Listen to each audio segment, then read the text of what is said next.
Hello दोस्तों, मैं हूं डॉक्टर विवेक, एनर्जन हेयर ट्रांसप्लांट क्लिनिक से। आज हम बात करेंगे हेयर ट्रांसप्लांट प्रोसीजर में खर्चा कितना आता है। नॉर्मली 15 रुपये हेयर ग्राफ्ट, 20 रुपये हेयर ग्राफ्ट, 25 रुपये हेयर ग्राफ्ट और 30 रुपये हेयर ग्राफ्ट तक क्लिनिक से जो चार्ज करती हैं। ये डिफरेंस क्यों है उसके बारे में भी हम बात करेंगे। इससे पहले कि हम ये सोचें कि किस क्लिनिक में खर्चा कितना आता है, ये हमारा क्राइटेरिया नहीं होना चाहिए हेयर ट्रांसप्लांट करने का। सबसे पहले हमें 4-5 क्लिनिक्स में इंक्वायरी करनी चाहिए और ये फाइनलाइज करना चाहिए 2 क्लिनिक जो क्वालिटी में अच्छी हैं और सेफ्टी में अच्छी हैं। उसके बाद उन 2 क्लिनिक में आप कंपेयर कर सकते हो कि कॉस्ट में क्या डिफरेंस है, क्या मैं नेगोशिएट कर लूँ, और फिर आप क्लिनिक फाइनल करोगे। तो लेट अस अंडरस्टैंड, हम सबसे पहले कोशिश करते हैं कि एक अच्छी क्लिनिक को हम कैसे आइडेंटिफाई करें। पॉइंट नंबर 1, 5 साल या उससे ऊपर की क्लिनिक होनी चाहिए ताकि उनको सफिशिएंट एक्सपीरियंस हो। जो क्लिनिक के ओनर डॉक्टर हैं वो उस क्लिनिक में सर्जरी के दौरान मौजूद होना चाहिए। अगर वो खुद करेंगे तो और अच्छी बात है, नहीं तो वो सुपरविजन के लिए मौजूद जरूर होना चाहिए क्योंकि रेपुटेशन उनकी है। क्वालिफिकेशन वाइज प्लास्टिक सर्जन से हेयर ट्रांसप्लांट कर सकते हैं, डर्मेटोलॉजिस्ट कर सकते हैं, एमएस सर्जन कर सकते हैं, और 1-2 फैकल्टीज़ हैं जो हेयर ट्रांसप्लांट कर सकती हैं। तो क्वालिफाइड डॉक्टर होना चाहिए क्लिनिक में, इंपॉर्टेंट है। फिर उनके बाद जो टीम ऑफ टेक्नीशियन है वो नॉर्मली बाहर से नहीं आना चाहिए, वो उनके पास खुद एम्प्लॉयड होना चाहिए ताकि वो उनके प्रोटोकॉल को समझें, वो रोज़ उनके साथ काम कर रहे हैं। क्योंकि डॉक्टर और टेक्नीशियन मिलके ही एक अच्छा ट्रांसप्लांट कर सकते हैं, कोई डॉक्टर अकेले बैठ के हेयर ट्रांसप्लांट नहीं कर सकता है। तो पहला हमने डिस्कस किया कि 5 साल पुरानी क्लिनिक होना चाहिए, ओनर ड्यूरिंग प्रोसीजर आपके साथ होना चाहिए। तीसरा हमने क्वालिफिकेशंस की बात करी, क्या होना चाहिए, और टेक्नीशियंस भी बाहर से नहीं आना चाहिए, क्लिनिक के खुद के होना चाहिए, और वो भी बहुत एक्सपीरियंस्ड होना चाहिए जिन्होंने कम से कम 500 सर्जरीज तो की हो, और डॉक्टर का भी एक्सपीरियंस कम से कम 500 हेयर ट्रांसप्लांट सर्जरी का होना चाहिए। तो ये हमने कुछ बातें बताई टेक्निकली जो आप एज अ लेमैन भी पता कर सकते हैं। दूसरा इंपॉर्टेंट पॉइंट है कि हर क्लिनिक को सेल्समैनशिप नहीं करनी चाहिए, इथिकल होना चाहिए कि भाई इस पेशेंट को ले सकते हैं, इस पेशेंट को नहीं ले सकते हैं, इसको डायबिटीज़ है, ये प्रॉब्लम वो प्रॉब्लम है। तो मैं बोलता हूँ 3 पॉइंट बहुत इंपॉर्टेंट है अगर आपको हेयर ट्रांसप्लांट करना है। सबसे पहले आप ये सोचिए कि मैं मेडिकल फिट हूँ कि नहीं। डॉक्टर आपको बता देगा आप फिट हो कि नहीं, का आप ECG, TMT test, blood test, diabetes, क्या मैं मेडिकली फिट हूँ, कहीं मुझे डायबिटीज़ तो नहीं, मुझे कन्वल्शन तो नहीं आते, मुझे खतरनाक अस्थमा तो नहीं, मतलब किसी तरह की बीमारियाँ ऐसी ना हो जो कि थोड़ा रिस्क प्रोड्यूस करती हैं। तो सबसे पहले अगर आप फिट हैं तो आप हेयर ट्रांसप्लांट कराएं, नहीं तो जान है नहीं कराएंगे। Okay, number 1। नंबर 2, आप अफोर्ड कर सकते हैं कि नहीं हेयर ट्रांसप्लांट। अगर आप अभी अफोर्ड कर सकते हैं तो डेफिनेटली कराइए। अगर आप नहीं कर सकते हैं तो 6 महीने साल बजे रुकिए, आप फंडिंग करिए, थोड़ा एक्स्ट्रा मेहनत करिए, अपनी मनी का इंतजार करिए, फिर आप हेयर ट्रांसप्लांट कराइए। लोन वोन लेके हेयर ट्रांसप्लांट कराना अच्छी बात नहीं है। नंबर 3, आपको ऐसा लगता है कि अगर मेरे बाल आ जाएंगे तो मेरी पर्सनल लाइफ, मेरी प्रोफेशनल लाइफ, मुझे अच्छा लगेगा, मुझे हैप्पीनेस आएगा।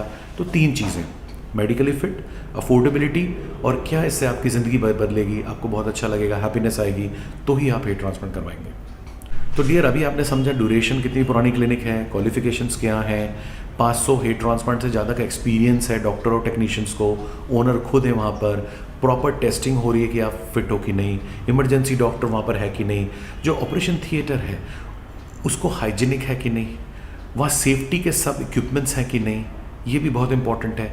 तो एज अ लेमैन आप शायद नहीं समझ पाओगे, लेकिन आप पूछ सकते हो कि अगर मुझे कोई इमरजेंसी हुई तो आपके पास क्या क्या चीज़ें हैं, बैकअप प्रोग्राम है कि नहीं आपके पास, तो ये भी आप क्वेश्चन पूछ सकते हैं। तो जैसा कि मैंने आपको बताया, पहले आप 4-5 क्लिनिक में फ़ोन कीजिए, उनके रिजल्ट्स मंगाइए, उनकी वेबसाइट स्टडीज़ कीजिए, उनके यूट्यूब चैनल्स को स्टडी कीजिए, पता कीजिए इंचार्ज डॉक्टर कौन है, कितना एक्सपीरियंस है, जो हमने अब सब डिस्कस किया, तो आपको एक अंदाज़ा लग जाएगा।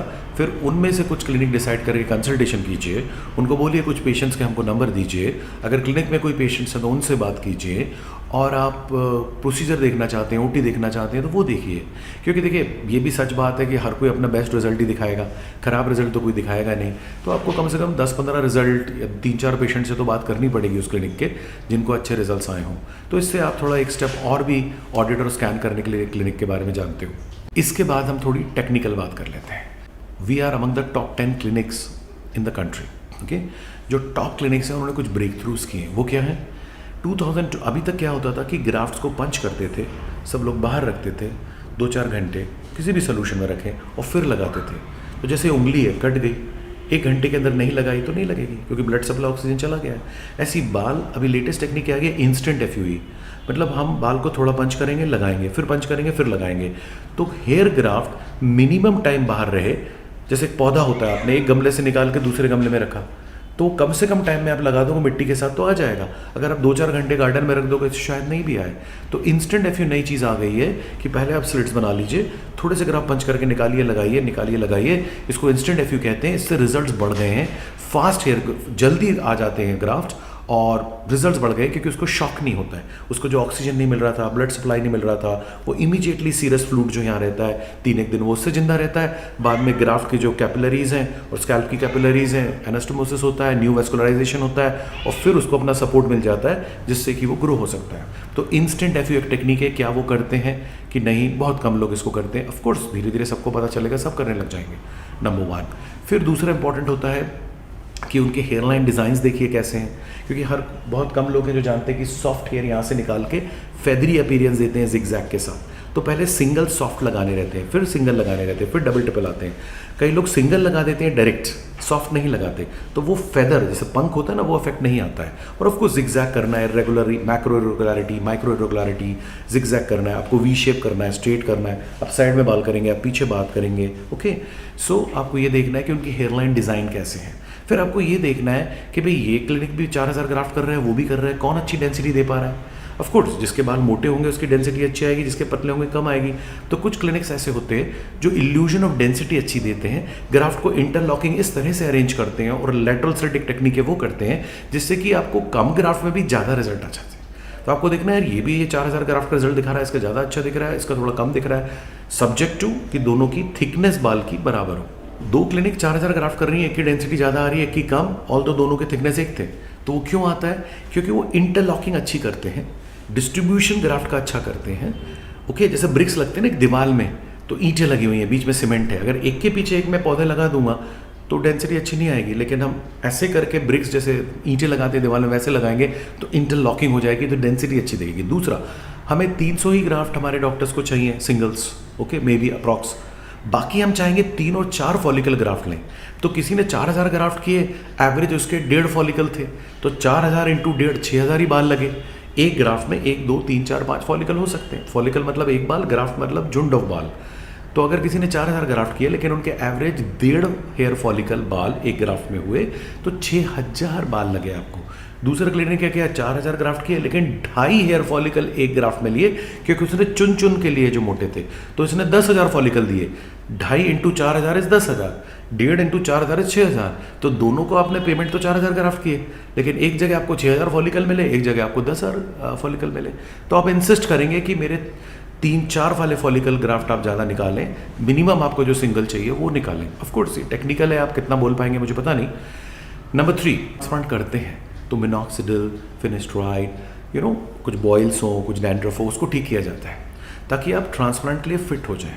अगर आपको अभी डेंगू हुआ, टाइफाइड हुआ, कुछ स्ट्रेस हुआ, तो पता चल रहा है सर्जरी कर रहे हैं और शॉक लॉस हो गया, तो 1 आध महीने आपको स्टेबलाइज भी करना पड़ता है कि भाई अगर आप इंस्टेंट टीलोजन इफ्लुएम हो रहा है, बाल हाथ में आ रहे हैं, बहुत ज़्यादा गिर रहे हैं, तो पहले दवाइयाँ दे के डॉक्टर्स आपको स्टेबलाइज करेंगे, फिर हेयर ट्रांसप्लांट के लिए लेंगे। और एक और इम्पॉर्टेंट बात है, बहुत कम क्लिनिक शायद ये करते हैं कि भाई ट्रांसप्लांट तो कर दिया लेकिन अभी इसको ब्लड सप्लाई तो मिला नहीं है, ऑक्सीजन न्यूट्रिशन कहाँ से लाएगा, अभी आसपास के सीरस फ्लूइड से जिंदा है। तो एक स्पेशल चीज़ एनाजन में इंट्रोड्यूस हुई है कि 1 तारीख से 10 दिन तक ट्रांसप्लांट के बाद हम ग्राफ्ट को कुछ स्पेशल चीज़ से, न्यूट्रिशन से सपोर्ट करते हैं, ताकि 1 से 10 दिन तक वो थोड़ा वर्नेबल है, नया पौधा लगा है, तो उसको न्यूट्रिशन या कुछ स्पेशल चीज़ दिया जाता है, पेशेंट को घर के लिए दे देते हैं या क्लिनिक बुलाते हैं, ताकि वो 7-8 दिन में जब उसको सेटल होना है नई जगह में, तो उसको न्यूट्रिशन का सपोर्ट मिल जाए, एटीपी का सपोर्ट मिल जाए, और भी कई तरह के टेक्निकल सपोर्ट मिल जाए, ताकि ग्राफ्ट ट्रांसप्लांट होने के बाद और अच्छा है। तो ये ट्रांसप्लांट होने के बाद की जो स्पेशल केयर है, ये अभी हमने लेटेस्ट इंट्रोड्यूस की है एनाजन हेयर ट्रांसप्लांट में हमारे डॉक्टर्स ने। एनाजन हेयर ट्रांसप्लांट क्लिनिक 15 साल पुरानी क्लिनिक है। ये क्लिनिक ज़्यादा एडवर्टाइजमेंट्स नहीं करती है, ज़्यादा प्रमोशंस नहीं करती है। मोस्ट ऑफ द पेशेंट्स यहाँ पर वर्ड ऑफ माउथ या रेफरेंस से ही आते हैं। Thank you so much, be in touch.